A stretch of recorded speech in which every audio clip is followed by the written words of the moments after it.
everyone. My name is Kobe Kushner. I'm an analyst here at Red Cloud Securities. Thank you to Oberon Capital for sponsoring this session. We're about to hear from IsoEnergy. This is a uranium explorer. They hold a lot of strategically located ground in the Athabasca Basin. I believe it's about 250,000 hectares spread over 24 projects. Tim will correct me there in a moment. Tim, you have about 15 minutes, which will follow with 5 minutes of Q&A. Viewers, feel free to ask your questions at any time. Great, Kobe, thanks very much. No, you're pretty much bang on. So you've stolen one of my slides already, but no, thanks first of all for inviting IsoEnergy to Red Cloud's conference today. We really appreciate it, and obviously, typical disclaimer, forward-looking statements in here. So please, read all of our information, which is available on our website. Yeah, I mean, again, thanks for having ISO. We're excited to be here, and we're excited to be part of the uranium industry these days, which is a pretty interesting sector to be participating in. For those that don't know IsoEnergy too well, we haven't been around that long. The company was formed in 2016 as a spin-out of NextGen Energy, at which time they put 5 of their Eastern Athabasca properties into the company, and we've kind of gone forward from there. They had really a great strategy at the time. If you think back to 2016 already, you probably realize it was really probably the low point of the market after Fukushima and really a decade of downturn. Things started to at least have some thread of positivity coming into 2017 and 2018, but 2016 was a pretty interesting time to form a uranium company. But obviously, from a corporate development standpoint, it's the best time to do it. We were able at that time, as Kobe pointed out, we've had our initial 5 properties and since been able to put together a land package of 24 very high quality properties, which anyone following the sector knows that those properties would not be available today. In fact, there's a lot of people looking for good properties. So, we went in with a strategy of focusing on the Athabasca Basin. We're still an Athabasca Basin company. That's where all of our properties are. We've got some great high quality, high-grade properties in this jurisdiction. They put together a great team, which obviously was a good team. They had very early success, which I'll get into, and this strategic view that, let's go in when there's assets available, which there were, low acquisition costs, and they had a great team at NextGen that had just gone through a lot of these, same moves. They had access to capital and strong exploration experience. So really was a great time to put together IsoEnergy. What we've really become, and if you look at the value of IsoEnergy today, the main value is coming out of our hurricane discovery, and this is what's exciting to us. We picked up the Larocque East property, which is home to the hurricane deposit, back in 2018. So it wasn't part of that initial group of projects. We bought that from Cameco in May of 2018. At the end of the summer, the crew put in 1 hole prior to the end of the summer program and hit mineralization. And from that point, really through to this summer, that's been the main focus of the company is doing exploration on Larocque East, on the hurricane zone in particular, which is the red star that you see on the map, and having some really fantastic success, especially in 2020, as they had their best drill program, to date, where we really found the bulk of what we believe is the hurricane zone. We've continued to do a lot of work there. You see some drill results at the bottom, LE21. That's drill results from this summer. We had continued to find some great mineralization that's expanded the deposit and really kind of showing us the way for the next drill programs to come, which I'll get into. This is just a picture of really the best core that we've had to date. Really amazing stuff. I mean, anyone that's been involved in the Athabasca Basin knows that these are the types of core samples you find at the McArthur Rivers, Cigar Lakes. It's 3.5 meters of this is 74% uranium, so almost pure pitch blende, and really just incredible stuff, and very deserving of the name high grade deposit. just before getting into really describing hurricane, just let you know what we've been up to recently. So as I mentioned, in 2020, we really had some of the best results out of hurricane. In the winter of 2020, we did not do any drilling. That we took a step back because of COVID and especially because of what was happening up in the northern part of Canada with some of the communities up there that were hardest hit.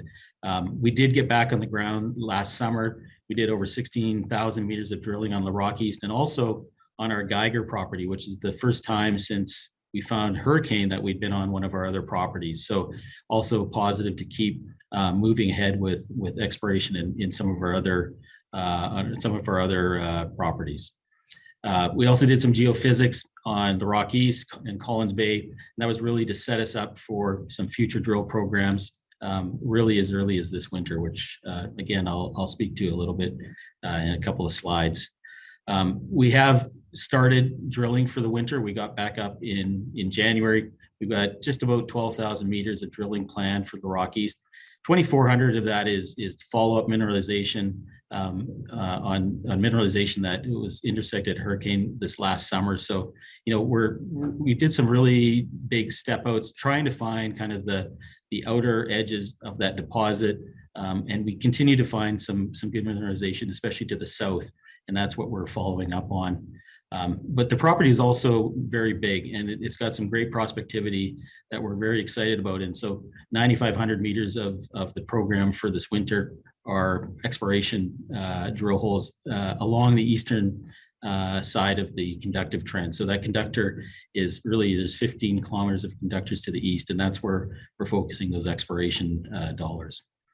We'll also do some geophysics at Geiger to set up for further drilling, and also a couple of our other projects, Ranger and Hawk, which will also identify targets for future drill programs. Again, so, you know, focusing on hurricane itself, this is a drawing of what the deposit looks like today. If you can see my mouse, I mean, this little pod to the south is something that we really delineated or found this summer with some of our excellent drill results. One of the more interesting things also is this drill hole 101 here to the south of the deposit. That was mineralized intercept that is really some of the focus around what we're doing this winter as we go back up and do that 2,400 meters of follow-up drilling to see sort of where things you know, play out to the south of the deposit. You can see here, for those that don't know, there is a boundary right here. This, you know, you can definitely see that there's likely to be mineralization on the other side of this. This is an Orano Cameco property operated by Cameco, the Dawn Lake property. We know that they've started to take a look at doing some additional work, doing a little bit of exploration on the other side of this border this winter. So that's exciting for us too, to really find out down the road what the full picture of this deposit looks like. A couple of the other really, you know, exciting things about hurricane is some of the other features of it, which are first of all, it's only 40 kilometers from Orano's McLean Lake Mill, so that positions it well, you know, in that part of the Athabasca for, you know, future development.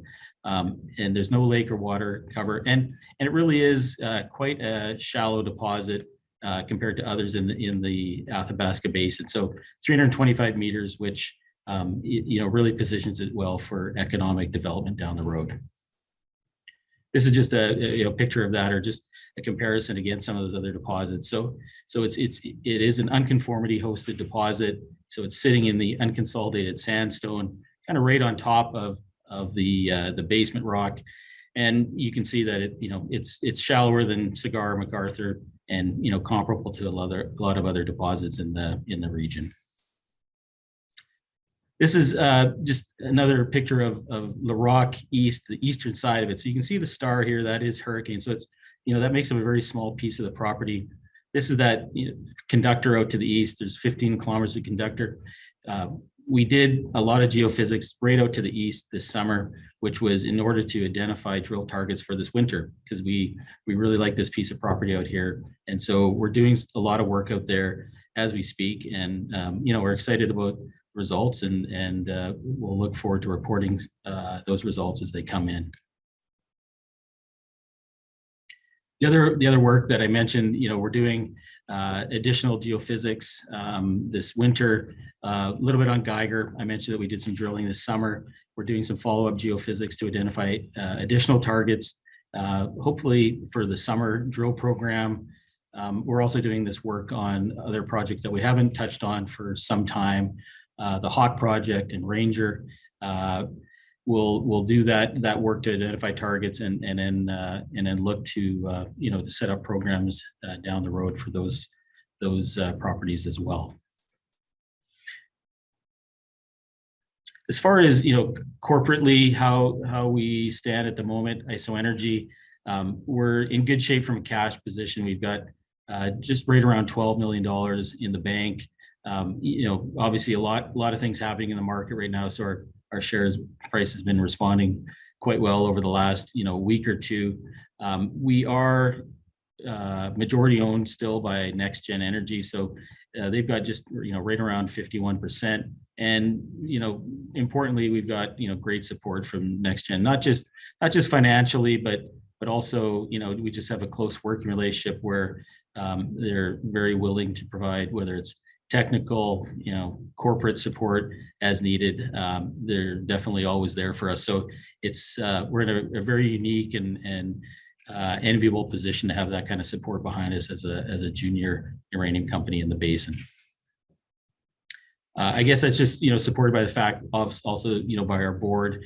Our board is made up of Lee Currier, who many of you know is the CEO of NextGen. He's also our chairman, and we've got some other very experienced folks that have gone through some of these same growing moves with NextGen not that long ago. Trevor Thiele, Richard Patricio, and Chris McFadden, and I make up the round of the board of IsoEnergy.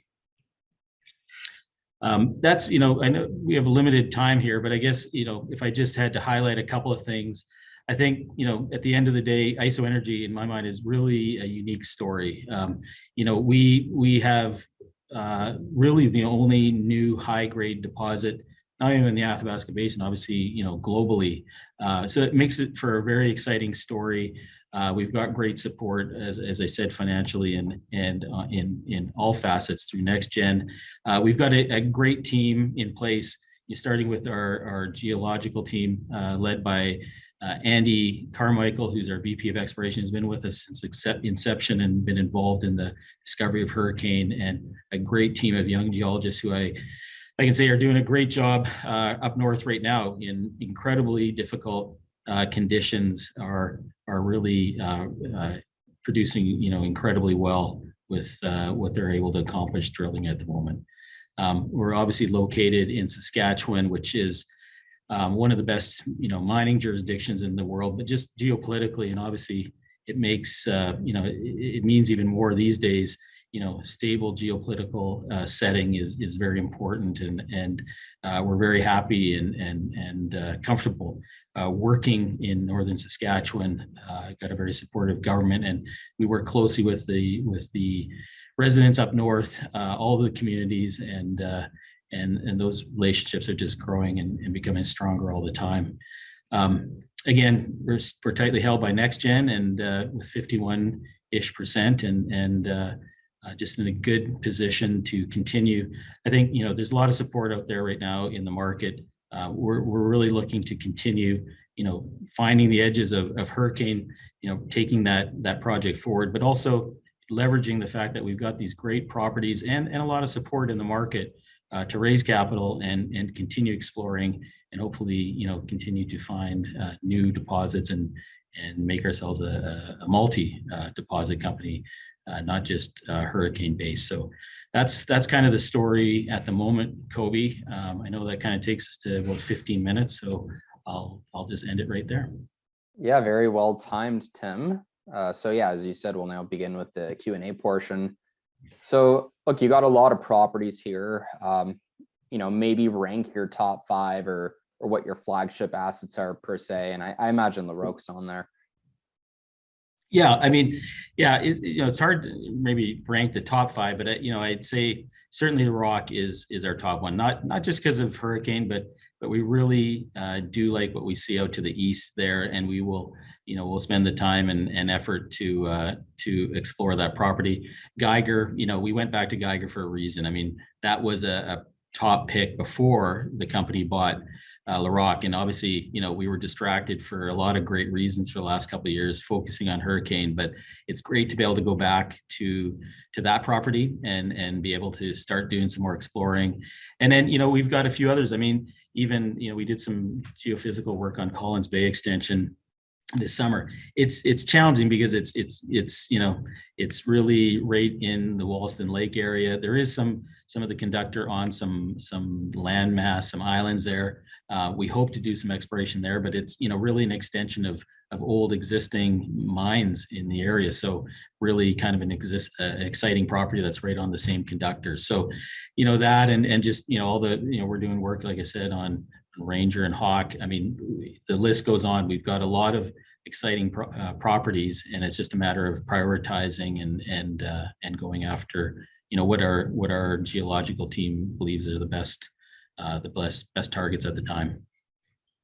Right. So, with all these properties, are you guys looking to maybe vend some of them out or spin them out, so that way they can be worked on by someone else, or is it still too early days for you guys to want to give these assets up? Yeah, no, that's a fair question. I mean, we did, before I joined, we did spin out a couple of properties to 92Energy, and they've done a good job. I mean, we're happy to work with some other companies. I think, there's probably, a small handful of properties we would consider doing some work with others. I think the important thing for us is finding the right partners, the partners that we, are, ideally, have been in the basin for a while, are have the capital and have the the right ambition to actually work the project, to actually do the work. And in that case, we'd probably be happy to talk about a couple of properties in our portfolio for sure. Because you're right, we can't work them all. We'd love to. It'll take some time, but maybe there are some we can advance a little quicker by working with other companies. Yeah. Right. And as you said, you started off with 5 assets. It's grown it to 24. You acquired some of them. Were you able to stake any of them? Yeah, lots of those have been staked. So yeah, we've purchased some of them. We were given some of them by NextGen as they formed the company, and lots of that was staked back in the 2016-27 period by the team, and they did a really good job. I think they had a really strong strategy about how to do that. There was less competition at the time, as I mentioned before. Today, that's grown almost exponentially with the market and even the climate. I mean, I talk about the uranium market being exciting for a company like ISO, but it's really the entire nuclear climate, right? Like the fact that climate change and folks that have really not given nuclear the time of day over the years are starting to realize like this is an industry and an energy source that we need to focus on. And I think, obviously that excites a lot of people, and it brings a lot more attention to a place like the Basin. And then, tack onto it some geopolitical unrest, starting in Kazakhstan earlier this year, and certainly the terrible situation with Russia and everything that's happening there. That those kinds of things have a big impact on our nuclear industry and the uranium supply industry in particular. Right. And, speaking of the entire, more of a macro point, prices are now up another $1, just reported by UXC. We're now at $50.5. Very quickly, what's happening? Uranium's up 20% year to date. Yeah, obviously we believe in the fundamentals. Like, for the number of years here, we've known that things have to change. Like, we're eating into big inventories. There's not enough supply to, coming out, primary supply to feed the demand. But obviously there's been some accelerators. Sprott last year was a big accelerator, buying a lot of material, some of the juniors buying material. But this year, like I mentioned, the year started with some civil unrest in Kazakhstan. That provides a lot of anxiety to the market. That was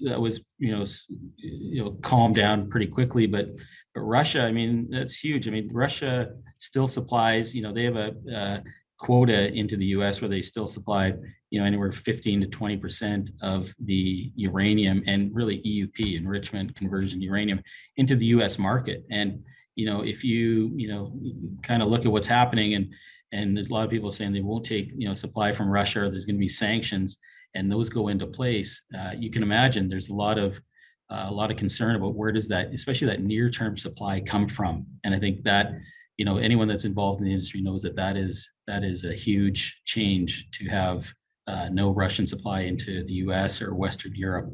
So I think that's adding to what's going on in the market in a big way. For sure. And, I think that's where we got to wrap it up. We're out of time, but thanks for your insight there, Tim, and thanks to IsoEnergy. Next up is our last presentation of the day, Ultra Lithium. Kobe, thanks very much.